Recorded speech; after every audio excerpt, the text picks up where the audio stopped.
Welcome to the show today. I'm so excited to have you here. Miss Teal Elizabeth, yes, Elizabeth is your last name, or is that just what you go by? Yeah, it's just what I go by. It's my middle name. My Awesome. last name's too hard to pronounce. I saw it in your email. Yeah, it works really well, though. It really sounds really good. Teal Elizabeth. So you're coming at us today from Portland, Oregon, but we're going to talk all about your journey. And I want to kick it off here by why don't you share a little bit about what are you doing right now in terms of your business? Because a lot of people that follow me, they want to find out how can they travel overseas or even in the US. And it's good to hear a little bit about what your business is. So let's start with that. Yeah, absolutely. Well, first off, I'm just so honored to be here. Thank you, Clinton, for having me on your show. So my name is Teal Elizabeth, and I am a love and relationship coach. And it froze. Oh, we're good. Okay. Yeah, I'm a love and relationship coach, and I specifically support the ambitious, driven woman in learning what it takes to relax into love, both with themselves and with a partner.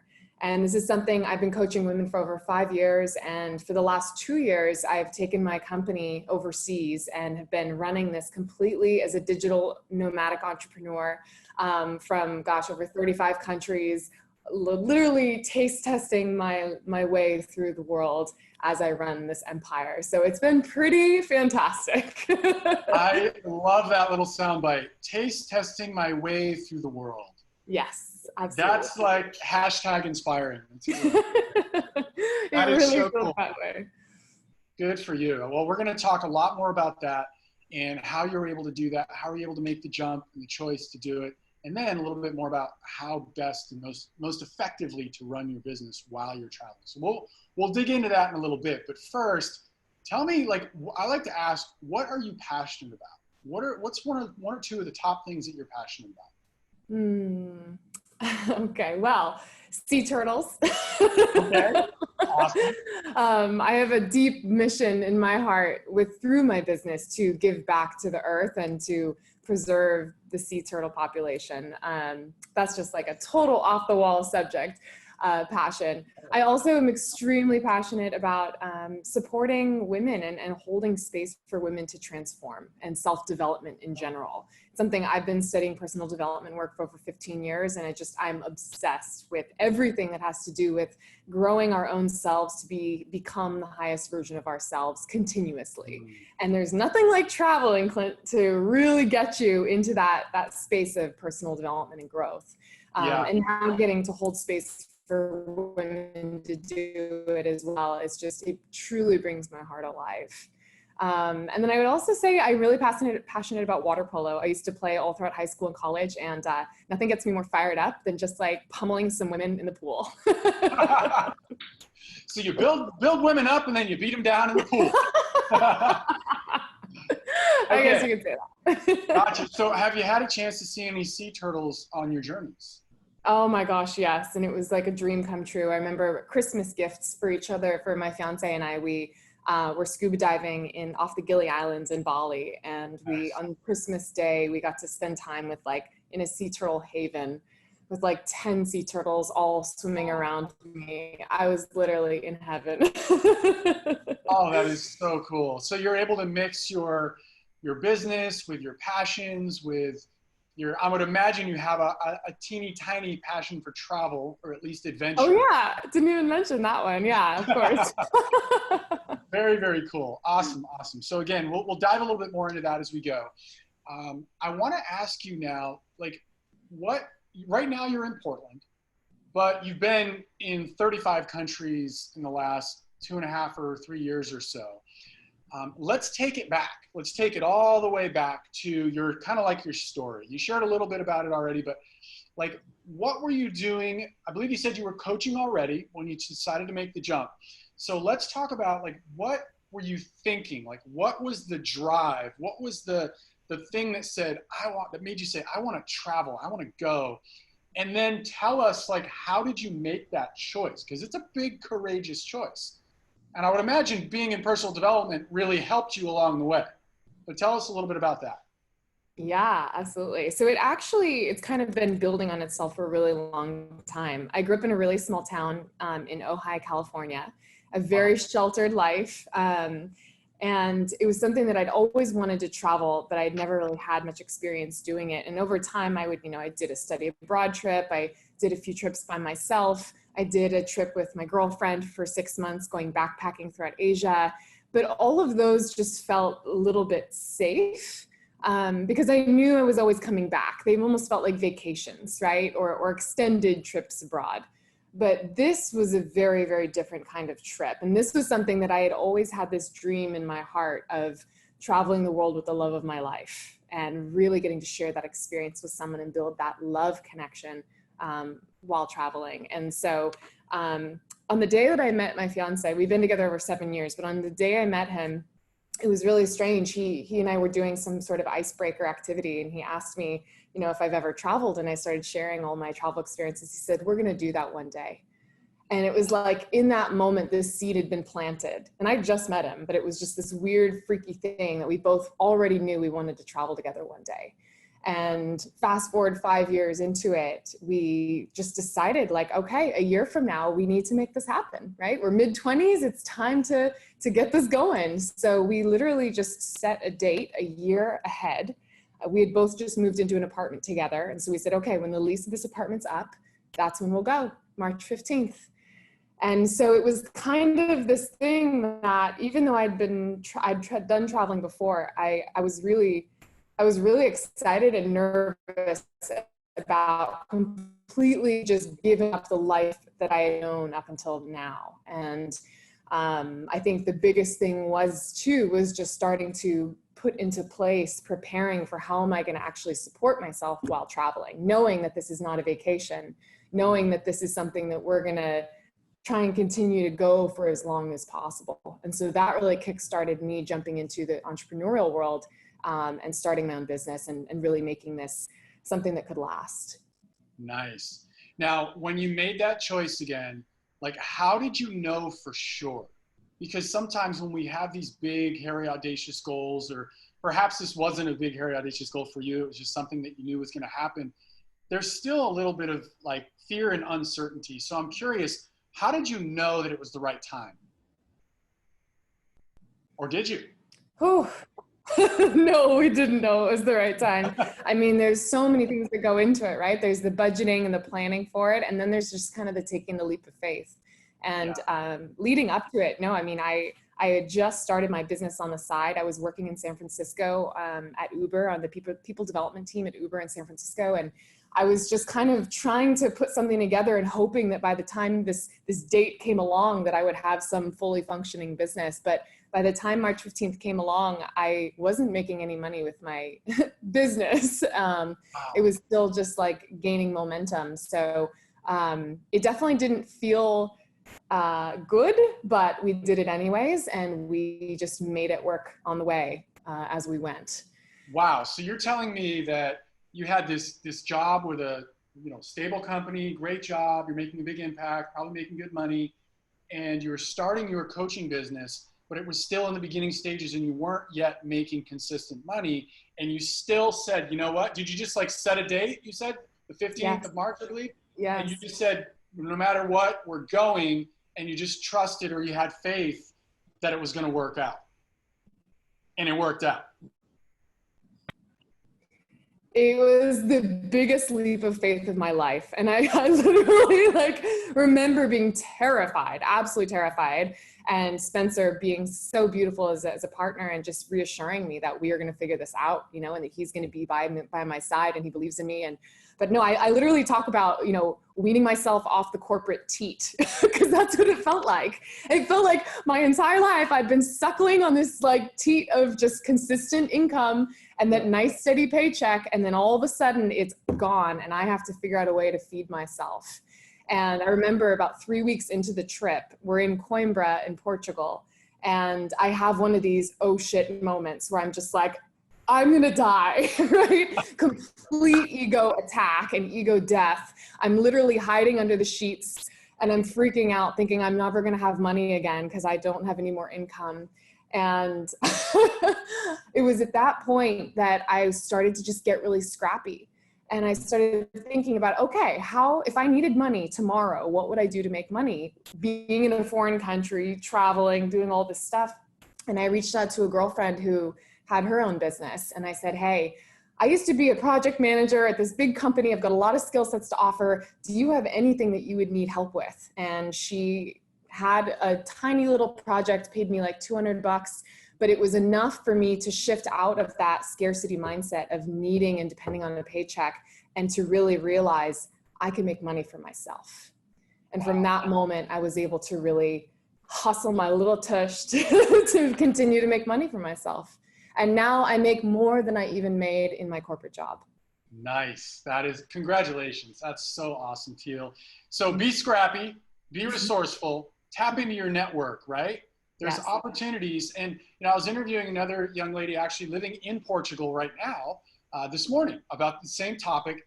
And she told me something that's very similar to what you're saying. She said, we all have so many skills that we don't even know somebody's willing to pay us for in a sort of contractor type role. So really start to look at, right, what are your skills and how can you start to monetize them? So I love that you did that with your project management background. Yes. Brilliant. 100%. Well, and now, I mean, the world is slowly starting to catch up with this idea of how maybe digital remote work is actually more beneficial in a lot of ways. And so there's so many resources and websites looking for freelancers. So it's making it so much easier now to be able to start getting those little side hustle gigs to supplement the time so that you can build more of that runway as you get your thing off the ground. Absolutely. Yeah, 1000%. And even some folks out there that have jobs, there are opportunities to work remotely with your job. A lot of us are doing it right now. A lot of you that are listening, and a lot of companies, like you said, everything's shifting. So there's always a way if you want to do this. There's always, always, always a way. So awesome. This is so cool. Okay. So when you left, did you and your fiance, Spencer, you did say it is Spencer, correct? Mm-hmm. Did you guys have like an amount that you wanted to have saved before you went? Was he working as well? You don't have to give me his exact situation, but I'm just trying to really understand the courage that it took. Or was he like rolling in the dough and was just like, honey, don't worry about it. I got it until you start making money. Like, not to get too personal, but I know people are wondering, well, maybe her fiance had all the money and she didn't have to worry, but I'm just curious. What was the situation a little bit? Yeah, definitely. No. Yeah, I wish that he just had all the money and he could say, don't worry about it, babe. We were both hustling the whole way. But luckily, like I said, giving ourselves that year of preparation ahead of time allowed us to start really socking away money and putting money aside. And we both wanted to have enough living expenses to last us for a 3-month runway. So we budgeted what a 3-month runway would be. And then from that place, we were able to kind of luckily work it out so that by the time that money ran out, we had it replenished in the 3 months. But that was enough breathing room. It would have been nice to have more breathing room, but that was enough breathing room to at least give us a chance. And worst case scenario, we come home after 3 months and that's it. But that was a good enough kickoff point. That is such a great way to look at it, Teal, because what I found is when we start getting in motion, we start to create momentum.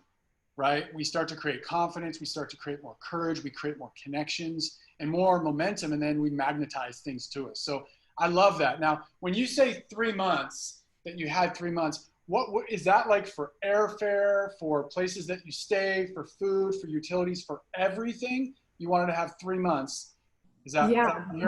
We actually, I worked it out based on kind of the per diem that I got through my corporate job. I was like, okay, if my job were to sponsor me for 3 months per diem rates, how much would that be? So, right. So in the United States, I think it's like $20 a meal and $100 a night for a hotel and that kind of thing. And that really gave us a good budget to work from. And we were able to do that. And then we could really be more crafty when we were actually out there traveling and finding things cheaper than that to extend the runway. But the whole idea is like, you're this plane taking off and you're building the runway as you're taking off. And as long as you just keep laying the bricks a few more ahead of time, you're going to be okay. Right. And that's exactly what it was. But it very much felt like free falling for a little while.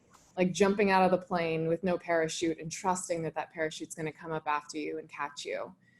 That's very similar to being an entrepreneur, isn't it? Doing both at the same time, yes. Yeah. You know, I totally agree. Like, you know, you jump out and you build the airplane on the way down, and that's where the magic happens.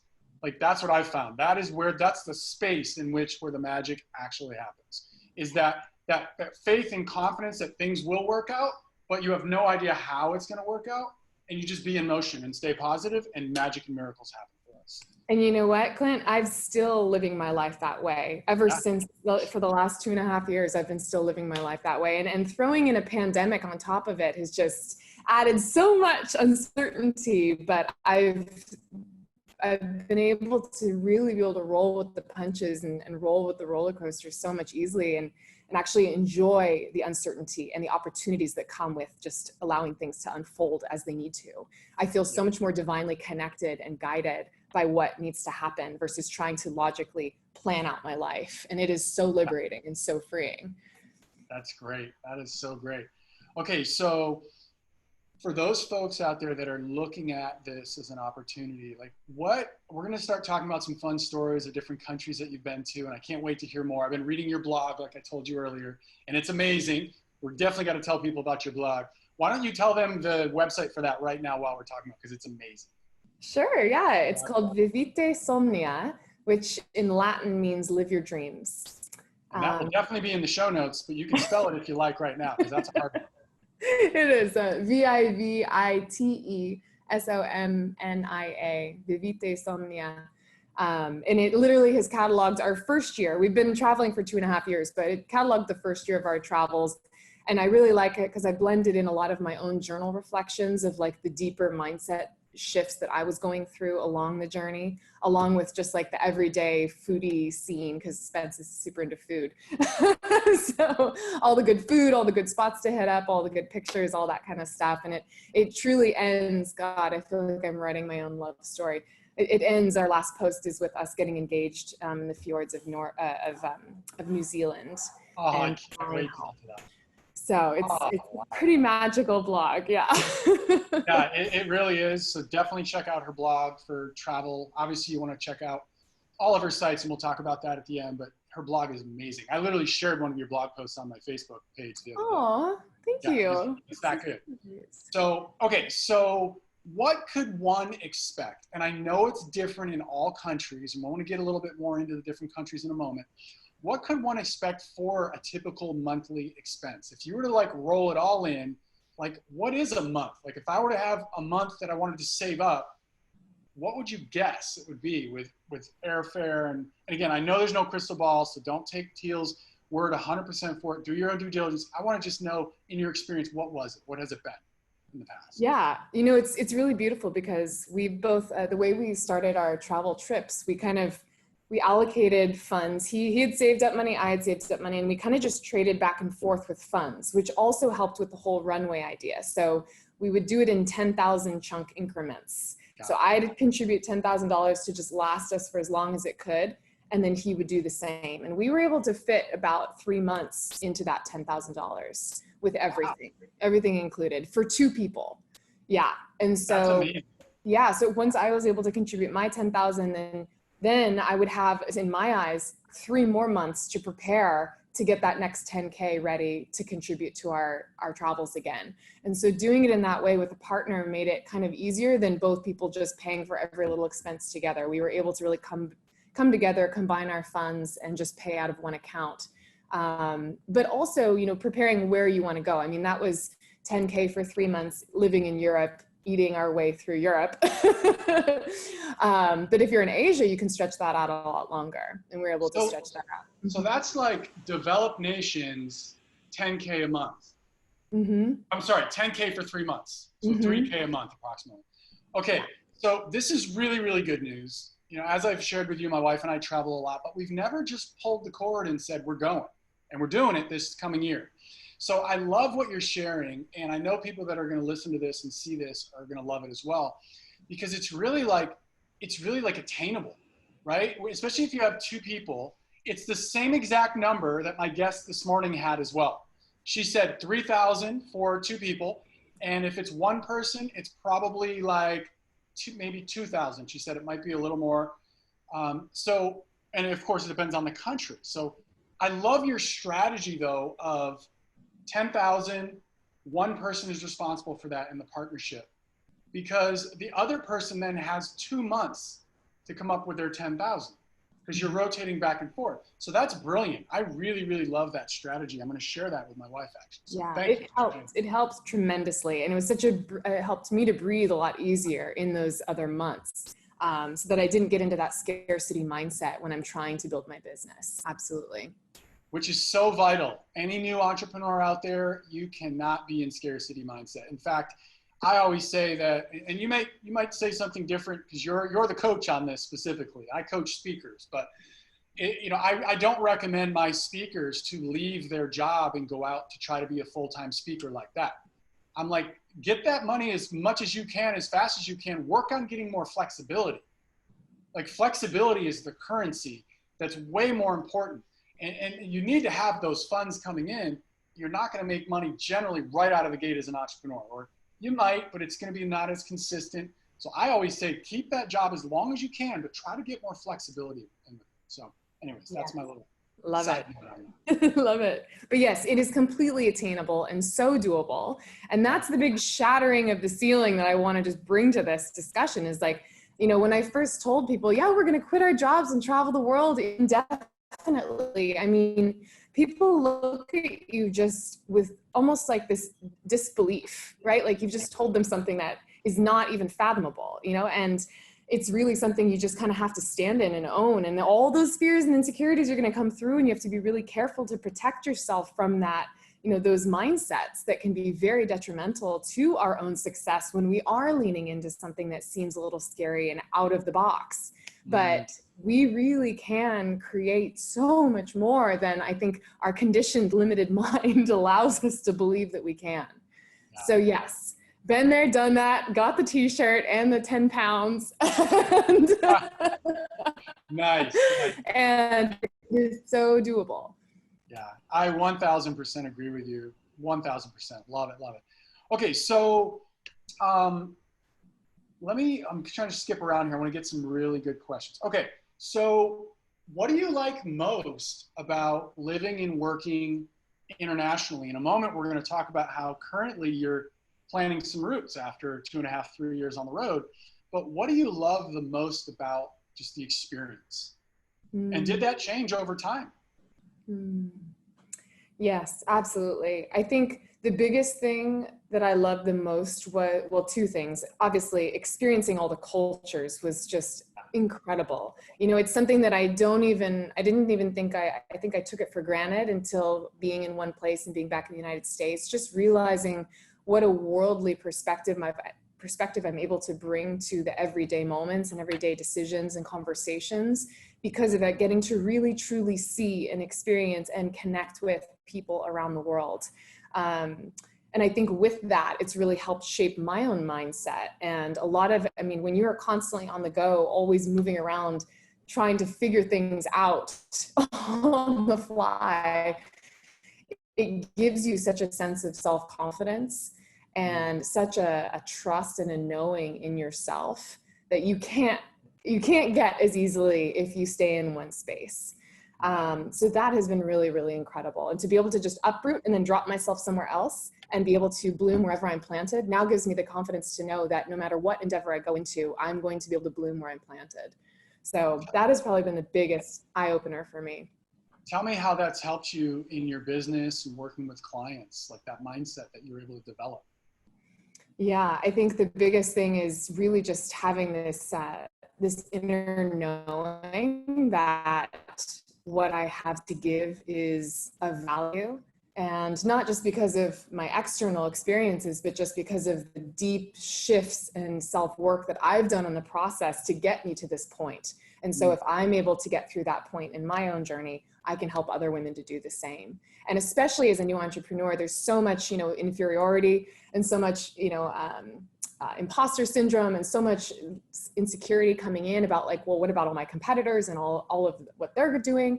And it just has really helped me to just keep the blinders on and just remind myself of the value and the power and the presence that I bring to the table. So one of the things you like the most really is the personal development and the expansion that you've been able to experience along the way. And it sounds like you've really been able to incorporate that in helping all the women that you help out there. That's really cool. Yes. Awesome. So where did you start? You may have just said the country you started. I want to hear, where did you start? And then just give me some highlights, kind of popcorn through some of the countries that you really loved the most and why.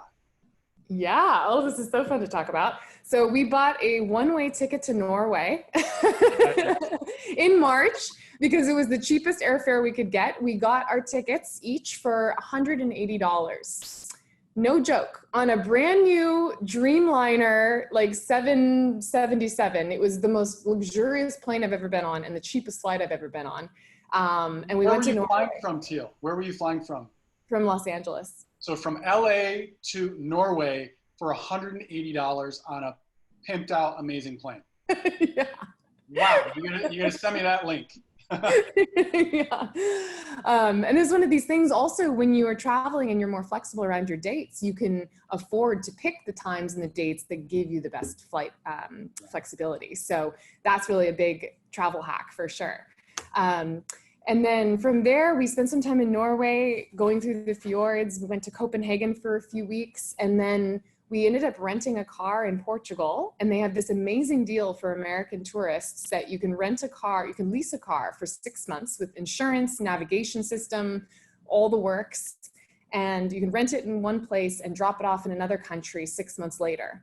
And I think that cost, it was so cheap. I think it was maybe $2,000 for 6 months to rent this car. Like I said, they said with insurance and everything, we could bring it with the doors ripped off and they wouldn't charge us anything. So that was incredible to be able to have that, that rental car, that leased car, because from there we were literally able to drive all over Europe for the next 3 months. And we literally just zigzagged up and down Western Europe, starting in Portugal, going down to Spain, up to France, Belgium, Germany, all the way just up and down through Italy, Austria, like just, it was such an incredible, incredible moment. And also through this time, we were mostly going through Airbnbs, but we also were doing a lot of homestays and workaway experiences. And so this was a really, really great way to kind of offset the cost of the everyday expenses by doing workaway experiences and getting some cultural value as well. So we did some. Tell us more about those. Tell us more about what those are and how to access those.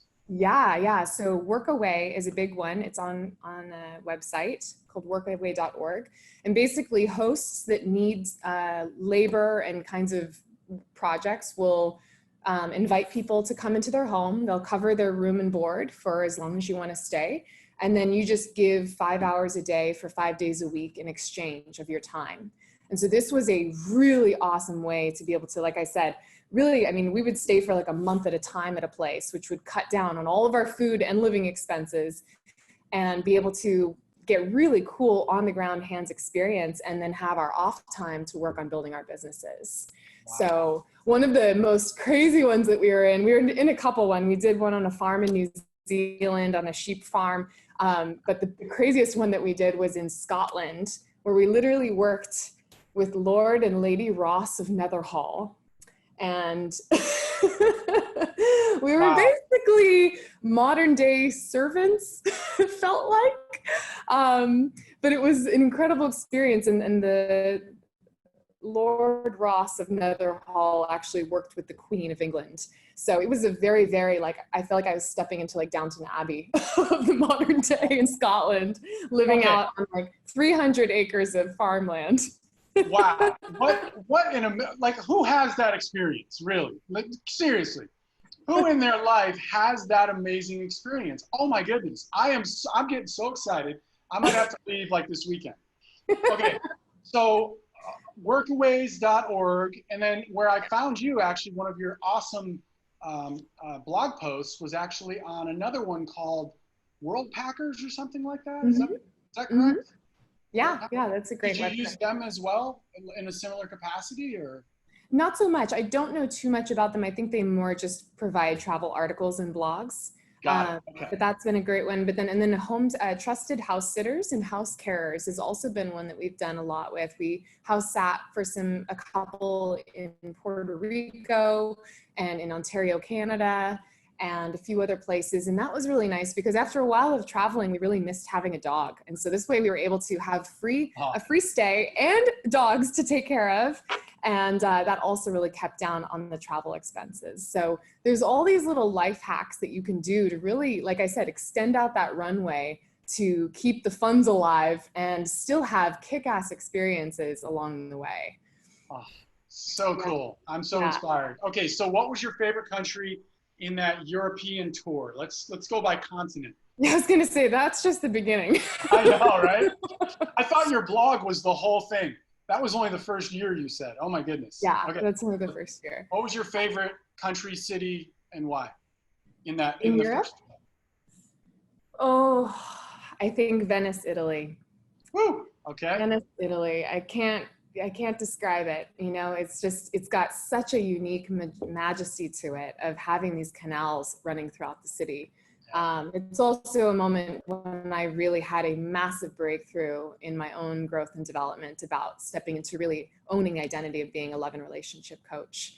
So it was just a very profound moment for me being there, and such a romanticized city. I mean, you can just pop into a little pub and grab a bottle of wine and sit, you know, along the canals at sunset and just listen to the people speaking. It's truly magical there. That needs to be in your origin story, if it's not already. How you became a love and relationship coach in the city of love, Venice, Italy. It's like so perfect. It's so perfect. True. It's That's so so true. awesome. Yeah. Okay, so then where did you go from Europe, and how did you, it sounds like you got around by car mostly there, used a lot of homestays, some Airbnbs. Where did you go from there? Did you do any planes? Or do you recommend not doing any plane trips if you can't help it? No, yeah, we use planes a lot. You know, you can really find really good deals, like I said, on off days and random budget airlines and really get around. So yeah, from Scotland and Ireland and England, we flew to Japan. And we started our whole Asia world trip, which is just, talk about culture shock. Culture shock. But Japan was absolutely fantastic. And from Japan, we went down to, I believe, Thailand and spent some time in Thailand, and then went down to Bali and spent 3 months living in Bali, and then continued on to Australia and New Zealand, and got engaged in New Zealand, and then flew back to the United States for a quick trip to celebrate, and then continued on to Canada and did a whole trip across Canada, then spent some time in New York, went down to Puerto Rico, and went back to Bali until COVID hit just this year, and we're back in the United States. So you do like Bali, it sounds like. You went back there. What had you go back there? I'm sorry? What had you go back to Bali? What was the main draw there? So many things. I mean, the people are out of this world, so deeply loving and compassionate and open. The food is amazing. It's actually the #2 digital nomad spot in the world. So there are tons of entrepreneurs that are all drawn to Bali, just for all the different things that it provides, between just having really good cost of living and having amazing epic sunsets and beaches and jungles to explore. And having that kind of work environment where you're surrounded by other entrepreneurs makes it a really fun place to be. Literally, you get on your little moped and you zoom around down the streets in the jungles, and you pop over to a cafe with your other entrepreneurial friends and talk about business strategy. And it feels like you're living in a dream. So different from the everyday corporate hustle of the United States. My wife and I have been there several times, and one of our mentors is over there, and we've loved it as well. The moped all around, you're so right. I've never lived there though, which is really cool. So that's the #2 city. I'm wondering if you know what the #1 city is. I don't know what it is. Do you have an idea? Yeah, it's changed. It was Bangkok at one point, Thailand. And I believe now it's actually Budapest. Really? Yeah, and we really want to go to Budapest. We were on our way to go to Budapest this year before COVID hit, but we'll get back there. So I do want to talk about COVID in a moment. I want to come back to that. But any travel site hacks? I know you talked about Workaways, which was really awesome, and house sitters, and I think there's pet sitters as well. But any other travel site hacks for airfare or anything like that that you found, or do you just go directly to the airlines? Skyscanner is a great website for finding really cheap airline. That's definitely been a great one. Okay. And yeah, Trusted House Sitters and House Carers are the two websites for house sitting gigs, which are fantastic. And you can get house sitting gigs all over the world. People are always wanting to go on vacation and they need someone to watch their pets. And so you can find literally gorgeous homes, like mansion homes, beautiful opportunities all around the world. Nice. That's so awesome. Did you find that getting those was relatively easy, or do you need to have sort of a robust kind of portfolio or bio on there that shows that you've done it before? No, we started it with no referrals, no reviews, no anything. Just put up a profile of who we are and put up some pictures. And the most important thing is kind of getting on a Skype call or a Zoom call with them ahead of time and feeling them out. And I think pretty much people can get a good read on your character from doing one of those calls. So that's really helped a lot. Got it. And to And then, I'm sorry, go ahead, Teal.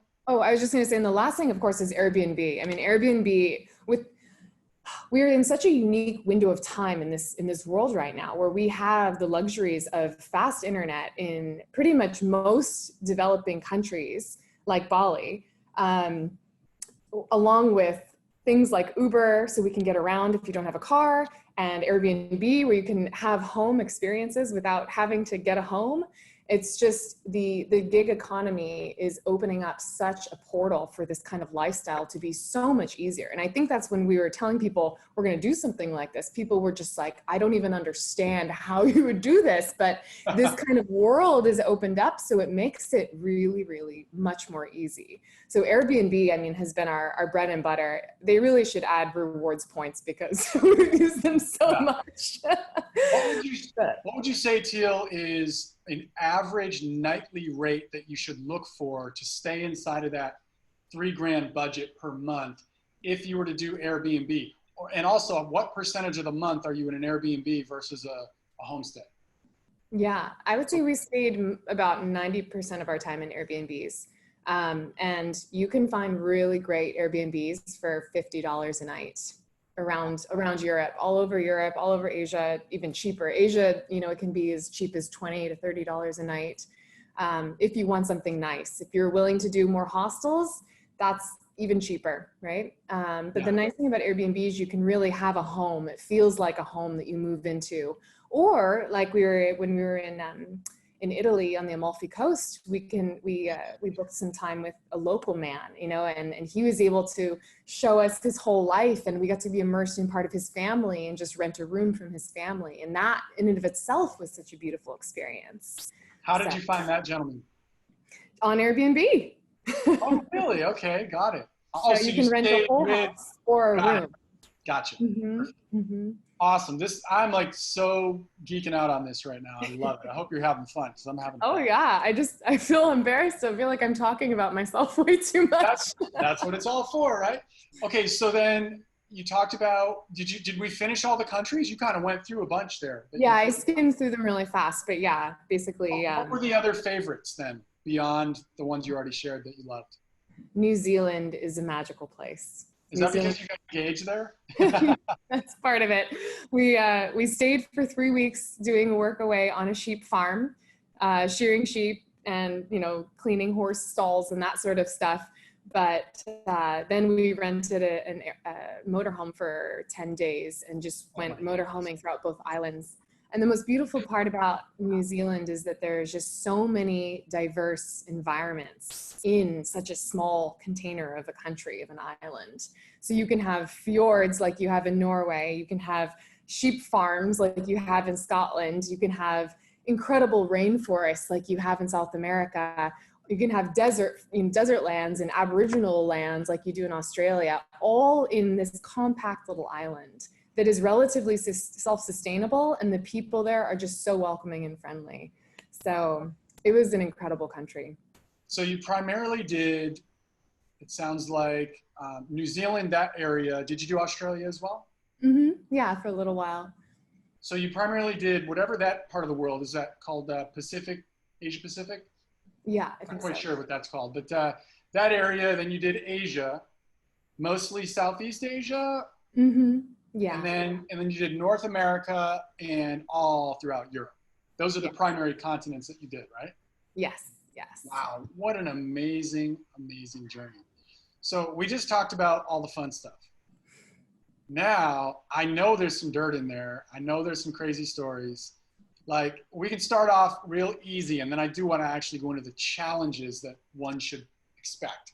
But share with me maybe the funniest thing that happened, or the most off the wall experience, whether it be an Airbnb host or something crazy that happened, maybe, I don't know, something you weren't expecting, anything popping off. I'm trying to buy you some time here. Anything that's just off the wall that maybe it wasn't something that was in the agenda, let's say. Yes. Yes. It took a second to come to me because I tried to block it out of my memory. So one of the risks of house sitting and workawaying is that you you are putting yourself into an experience with a family and committing to spending living there for however long you want to live there. And if you want to get the most bang for your buck, you're going to go for at least a couple of weeks or a month. So we found a place in Ontario, Canada, right next to Niagara Falls. Same kind of thing, just basic, just helping out around the house, helping upkeep all their acres of land and their farm. They pick us up on the first day, and on our drive back to the farm, they tell us that they are devout Scientologists. Devout Scientologists. Now, I have nothing against Scientology. I didn't know anything about it at the time, but it was extremely challenging to be around these people. They were very much wanting to, encourage us and bring us into their world. And the place that they had us stay, we were staying in kind of their house was one of these basements on the ground floor and then the main floor. So they had us in the basement floor, and you walk down the basement floor and it is just floor to ceiling bookshelves with every Scientology volume that's ever been written by L. Ron Hubbard. And it's kind of overwhelming and really intense. And every day we would, come out there and do our work. And it was just being in that kind of host environment with these people. They were very, very challenging to be around. And it triggered me a ton. I had a really hard time just interacting with them. And I don't usually have troubles talking to people, but I felt very shut down and very claustrophobic and very kind of put upon. And we were there for a month. So that was a huge opportunity for growth again. And had some definitely encounters where they decided to take a vacation while we were there, and we had to be responsible for the whole place. And it was just one thing after another was just falling apart and breaking. And we just looked like complete idiots. Like we couldn't take care of anything. And they were just truly trying to show us the way and help us like solve all of our problems through Scientology. Wow.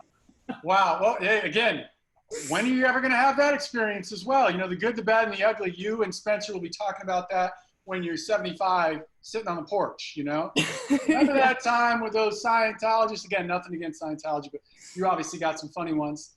Okay, so I'm noticing that these home workaways are, and I might not be using the right terminology, but you're not necessarily doing things that are like your coaching skills or your business skills. It's just like kind of everyday things. Is that pretty typical of these workaways? Like housework or yard work and things like that? Is that what to expect? Yeah, you can kind of sign up for based on what kind of skill sets you want to provide. But I mean, the general things are, mowing the lawn or, weed whacking miles of property or planting plants, or we worked for a bed and breakfast. So a lot of it was like the turn down service and cleaning up after the rooms every day. Literally, I mean, it's grunt work for sure. Or it's, mucking out horse stalls or helping shear sheep or tidying up just big vats of trash in the areas they have. It can be anything, crazy amounts of weeding, but very hands-on labor. But you know what? It was a really nice balance when you can get the agreement of the actual hours of time that you're working for them versus working for yourself. It's a really nice balance and blend. And I found myself loving it. I'd go out there in the mornings and pick apples from the orchard and like feed the pigs and go collect blackberries and, that kind of thing. And then I'd come back and work with my clients. And it was a really nice balance and blend of culture and experience and business and development, and having that freedom and that luxury of just catching my breath financially. Got it. Now, what would you say was the key for you to growing your business, even while working in some cases 5 hours a day in these workaways? What was the key for you to be able to create momentum in your business, you and your fiance as well? What would you say the keys were? I mean, definitely consistency is huge, and showing up. I mean, I think we both have huge drive and work ethics. It's really tempting to just put that laptop away and go out for a baguette and a coffee and, get to it tomorrow. But we both have such a drive and a commitment to making this a success. So that was a really big thing, is prioritizing working every day and showing up. For me too, it was really leveraging my networks early on with the people in my community. And I had other coaching friends that were able to interview me on their platforms and kind of start getting my name out there. And that really helped a lot. And then a lot of it was just trial and error and just continuing to just test things out and see what works and continue to refine my own messaging and really figure out my truth and my why and let that drive me forward. So would you say that's a pretty good way for someone to get at least get known and then potentially get clients, is by getting on other people's platforms like that while you're traveling? Absolutely. Yeah. That's great. That's the beautiful thing about coaching as well, is you can do it on your computer, anywhere, on your phone, on WhatsApp. Right? Yes. It's great. Yes. That's awesome. So what did you guys do for fun on the road? What other things? Obviously renting out the RV in New Zealand, amazing. Any other big things that really stand out that were just super fun? Or even little things that were fun to just keep you happy? Yeah, definitely. Well, we're both crazy foodies. And so, I mean, being on the road is the best time to just eat your way through everything. So when we'd have a good successful celebration or a win in our business, we would take ourselves out and just go into a Michelin star restaurant and just find somewhere literally world class and just experience the best of the food of the area. And to me, that is worth more than any other kind of experience, to be able to really enjoy good food and good environment with my partner. And occasionally through Airbnb and other experiences, you can sign up for, cooking classes. So we did some cooking classes in Thailand, and a lot of hiking, a lot of getting out into the nature and just really experiencing the land, experiencing what each culture has to offer. But I'd say eating was pretty much our big, I love fun thing. I love it. And one of the questions I have for myself, and you might not know the answer for this, but is, I have some food sensitivities to things like gluten and dairy, and mainly gluten. Well, actually both. And I have this suspicion that food might be different in different parts of the world, and there might be like gluten might be okay, wheat might be okay in a different country where maybe it's processed differently. I could be totally wrong, but that's a suspicion. I don't know if you had any experience of food sensitivities or not. It's a very, very micro niche topic. I don't want to spend a lot of time on, but that is a curiosity I have, because I love food. I didn't have any specific sensitivities, but I definitely agree that the quality of food is much less processed in other countries. And so I don't think you're going to have as much of an issue with it. That's our assumption. I think, I was just remembering another really fun thing that we did, not Spencer and I, but when I traveled with my girlfriend before this big trip, one thing that we would love to do in a new place is we'd take the day apart with our cameras, and we would just go out on a total photo scavenger hunt. And each of us would task ourselves with finding the 10 best photos that we could take. And then we'd come back together a few hours later and exchange photos and see what were some of the beautiful perspectives that we were able to capture as we just wander through the cities or the towns. And that was a really, really fun experience, to be able to really just get some quality one-on-one time, because when you're around your partner all the time, it's good to kind of get a break. And two, getting to really kind of just open up your eyes through the lens of a camera to seeing what this place really has to offer and the unique angles and perspectives. And so that was a really fun thing. I highly suggest. That's great. I love taking photos too. So that sounds like a lot of fun to me. So what were some more of the challenges? Like, what would you say are some of the biggest challenges to traveling abroad and continually making money on the move? Like, what are the big challenges? What would you say? Yeah, The I think pitfalls to look out for. the biggest one is uncertainty. Mhm. Uncertainty. Because you are consistently creating life as you go. And it's not even possible to know where you're going to be in 3 months from now, let alone a month from now, let alone a week from now, right? Unless you're the Uber planner that needs to plan everything to a T, but most things are not going to go according to T. So it's better to not even try and plan it out that long. So I really had to get comfortable, and Spence had to get comfortable with just not knowing.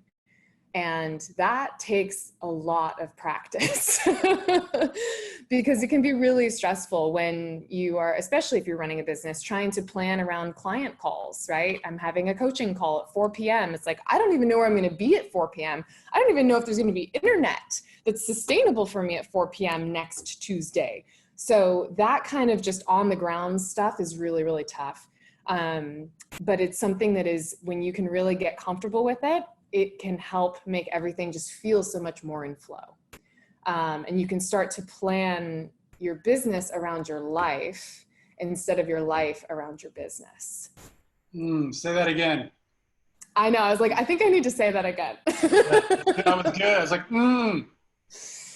Yes, when you can get comfortable with living in the uncertainty of life, you start to plan your business around your life instead of your life around your business. That is juicy, Teal. That is so juicy to any entrepreneur out there or any entrepreneur that's thinking Yes. about starting their business. I Yes. love that. And I You, remember, God, this was probably one of the most stressful moments in the entire trip. We were in Rome and I was trying to do a big old webinar launch for my upcoming course. And I was so excited. I'd put 2 months of just really intense hard work into it. I sacrificed going out to the clubs or whatever. I'm like, I got to finish this sequence, right? And I was ready to launch it next Tuesday at 4 o'clock, right? And we show up in Rome the day before. And all of Rome has like shitty internet. Just the whole city. It's just known for having bad internet. I didn't know that, but apparently it did. And I was like coming up to the moment of like needing to be on this call. And I just decided to just test it out and hope for the best. And I was in the middle of my incredible webinar. I've got all these women commenting and being like, wow, your story's so amazing. And the internet just goes out, just completely cuts out. And I'm getting all these emails later and I'm just hearing like, wait, what happened? And I'm just killing myself inside, right? Just devastated that I've just lost all this momentum. So then I had planned 3 more of them in a sequence. So we get to the next place 2 days later and I'm like, that is not happening again. Like I'm going to figure out a way to make sure I have success with this. So I search all around the city trying to find who has the best internet because my apartment, Airbnb, doesn't have good internet. We find the most ritzy hotel in the area. And of course, they only let you use the internet if you're a guest there. So I literally sneak in to the business center of the hotel. This is horrible. I feel like a horrible person, but this is how dedicated I was to being successful. I sneak into the business center on the 2nd floor. Spencer's down there, you know, keeping watch on the door so that nobody comes in to bother me while I'm on this. And I literally am able to perform this webinar in the business center, just like hijacking their hotel internet. I had to get the hotel password from the housekeeper on the 5th floor. We're running all up and down the elevator. Oh my gosh, it was such a disaster, but I pulled it off and I was able to make my very first course sale. nice. You earned that one. I earned that one. Every But that penny. kind of uncertainty can be really, really scary for an entrepreneur if they're not ready to have the consistent little office and the setup and the hookups and the electricity and the everything. That's really great. And it's so interesting, the parallels as I continue to interview more and more people. It's, you know, the bits of truth that are like, I don't mean everything you're saying is true, but like the principles of how to do this and the real no kidding challenges you're going to have. Uncertainty is the massive continuing theme that I keep hearing. So tell me, what did you learn from that? Like, how has that working on the muscle of being okay with uncertainty, you said getting comfortable with not knowing, how has that helped you in your life? Oh my gosh.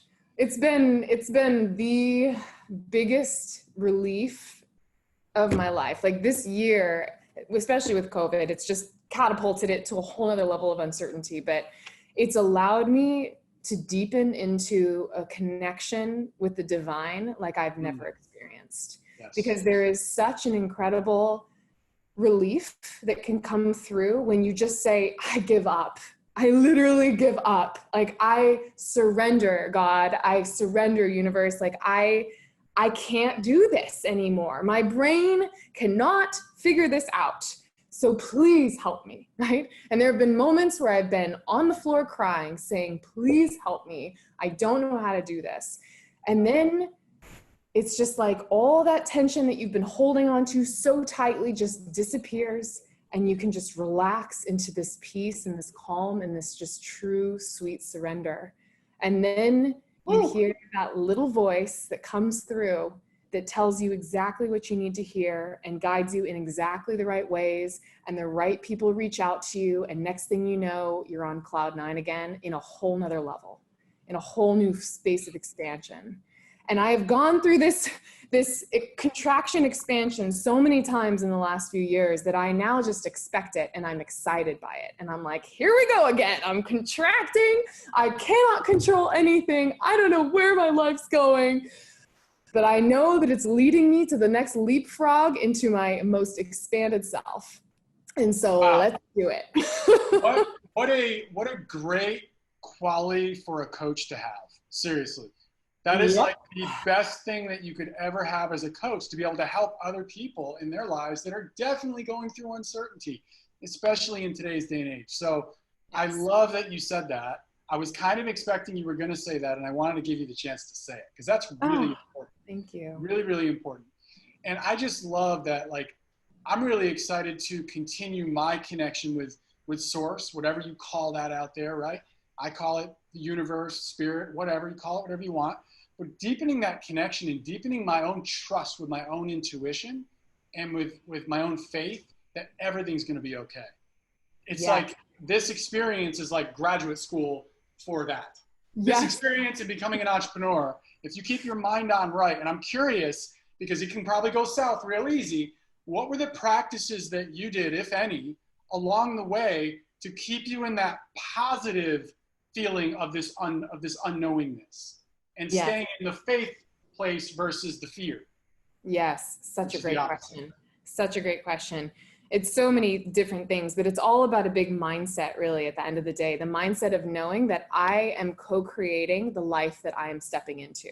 So I get to create, and Albert Einstein even says this. He says, imagination is the preview of life's coming attractions. One of the most incredible quotes of all time. And this was way back in the day. And it's just such proof that we are really choosing to co-create our destiny. And so when I can remind myself of that and just tap into that, knowing that there are desires within me that have been planted in me because they are guiding me into my highest expression of self. If I can just hold on to that desire without the freaking out of the how, and trust and come back into that place of knowing that I am always divinely supported, it is such a relaxed space to be able to be in. And it's not easy, for sure. And my mind goes into crazy overdrive. But then meditating on that and really making that a consistent practice every morning of at least 15, 20 minutes to quiet my mind and tap into the desire, and trusting and knowing I'm always divinely supported, has been so pivotal, especially in the last year. And I even have this incredible journal that my coach had given me called the Speed Dial of the Universe journal. Literally. And it's all about honing in on gratitude and literally writing out the vision of what is coming into your experience. Beautiful. And that's really what I tap into, is just trusting and reminding myself, oh yeah, I get to tell myself what's coming. I don't even know how it's going to happen, but I already know that I'm going to meet the perfect person that's going to find the right way for me to do this, and it's all going to work itself out. And then I get to let go and let it all unfold. So that practice you talked about in the morning, that 10, 15 minutes, is that gratitude and journaling that you were referencing, or is it meditation? Is it a combination?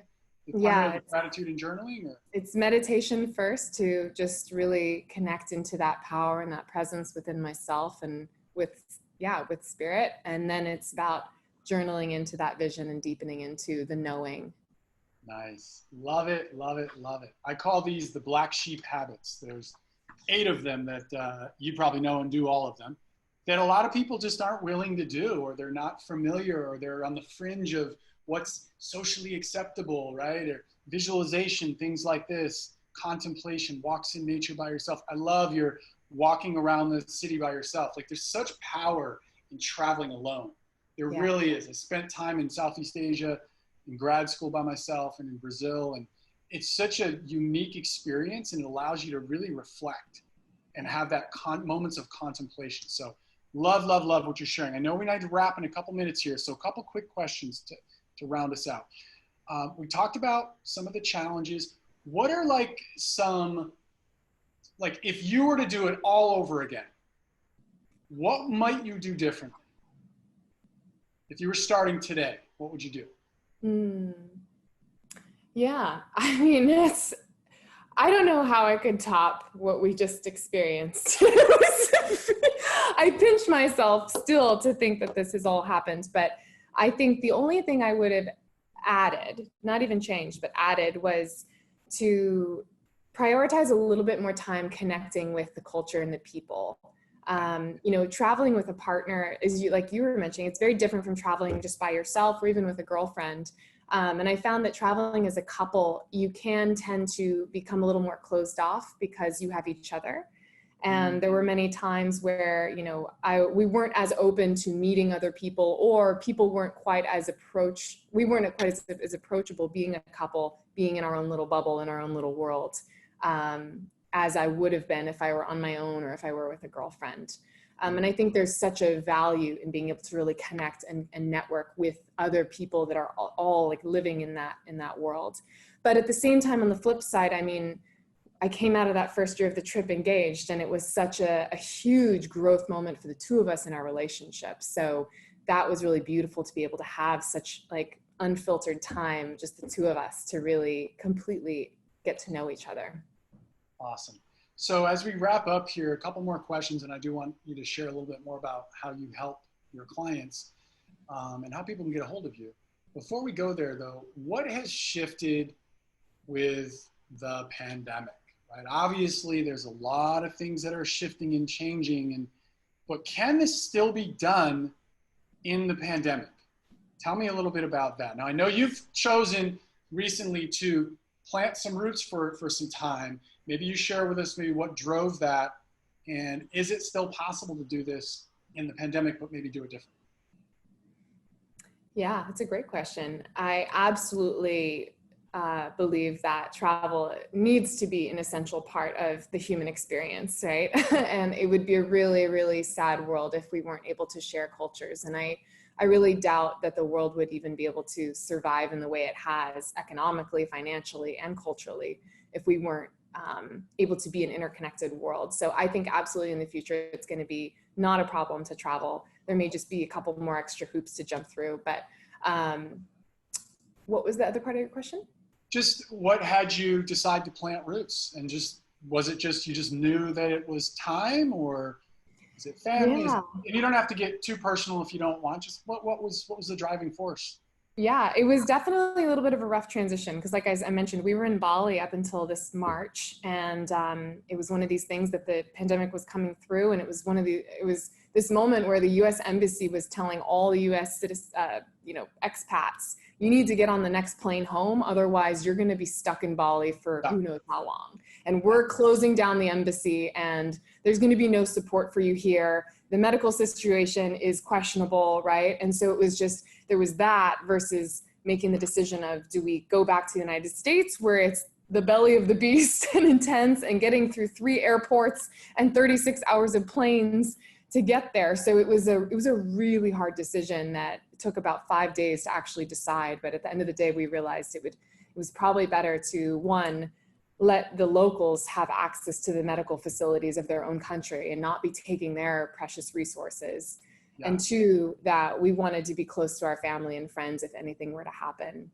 And being stuck on Paradise Island, even though that sounds great, it's not so great if something were to really happen, right? But once again, that uncertainty and being able to cope with uncertainty is just such a skill set that I think needs to be exercised. But from coming home, we had a 6-month house sitting gig. So free rent for 6 months in Canada. And that was supposed to happen in October. And things have been lining up.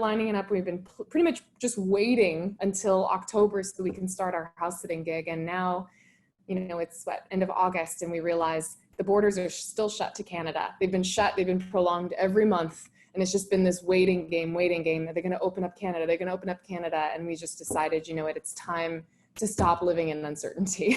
It's time to actually have some certainty. And sometimes it's really a huge relief to be able to make some decisions and be proactive about what you want for your life. And luckily, Portland was the place that seemed to call us home. So nice. It's a huge relief to be able to come here and feel like everything we've ever wanted is in one place. This has been on my heart, hoping that I could find something like that for a long time, and it just feels really right. That's great. That's what one of the things I'm really looking forward to around traveling around the US next year, either in an RV or a Sprinter van with my wife, is really just exploring all these other cities that have so much to offer. Yes. Even the different cultures here in the US. There's such diversity right here in the US. So yes. I'm really excited about that. Before we finish up, what was the average length of time you stayed in most places around the world? I'd say between a week to 2 weeks. Okay. Sometimes we'd spend a month, depending on where we were really liking a place. But yeah, I'd say 2 weeks to a month. Got it. Okay. And what would you say to any of those folks out there that really want to do this? Like, what are your parting words of wisdom to anyone that's saying, I want to do this, I don't know if I can? What would you say to them? I would say, pick a date and start saving. Pick a date, start saving. Start saving, and just know that every single fear that you don't even know you have is going to come to the surface to try and hold you back. And when they do, identify them and work through them, either with a coach or with your partner or with a friend, to process and clear them and let them go, because they are trying to keep you in your comfort zone. And if you enable them and let them keep you in your comfort zone, you will live a comfort zone life your whole life. And I think as you recognize and as you talk about, the real magic of life lives in the uncertainty. It lives outside the comfort zone. So yes. That's where we have to stay. And that's where we have to continue to push ourselves into being. And as a true coach, that's what I do with women too. Always pushing them outside their comfort zone. Yes. So pick a date, start saving, at least have that 3 months is what she did. You do whatever you want, right? About $3,000 a month for a couple. Plan for fear to arise. Plan for challenges to arise. Plan for your limiting beliefs and the yeah buts and I don't know, and plan for all that to arise. And part of that planning is hire a dang coach so that they can help you move through those challenges. So let's talk about what you do as a coach, who you help, who's your ideal client, what's the typical problem you help your clients solve. And let's start with that, and then we'll go with how we find out more about you. Yeah, thank you. So like I said, I am a love and relationship coach, specifically helping ambitious, driven women to connect more deeply within themselves and with their partner. And the two big pillars that I really hold on to as my core values is helping women to really deepen into their self-confidence, their self-worth, and their self-respect, and also to really deepen into their feminine energy, coming from a place of strength. Because many driven, ambitious women end up finding themselves getting stuck in relationships with either a man who feels too soft, or they drive away good men because other men can't handle them, or they feel they need to settle. And my mission is to really help open hearts and really connect deeper into the heart space, out of the head space, and do the soul cleansing work, really rinsing out any of those limiting fears, emotional baggage, blocks that are keeping you from being able to just truly authentically shine as your true self and connect in a heart-to-heart intimate way with a partner. Wow, that is so awesome. So you typically work with women? Are they entrepreneurs? Do they have jobs? Is it a mix of both? Any other specifics about that? And then how do we find out more about you? Anybody that's interested in getting connected with you or working with you? Yeah, I work with single women and women that are dating or in kind of that it's complicated kind of relationship. And usually women that are, either entrepreneurial spirited or really driven in their careers. But obviously any woman who's ready to do the work and really go within and clear through their blocks, that's what I'm here for.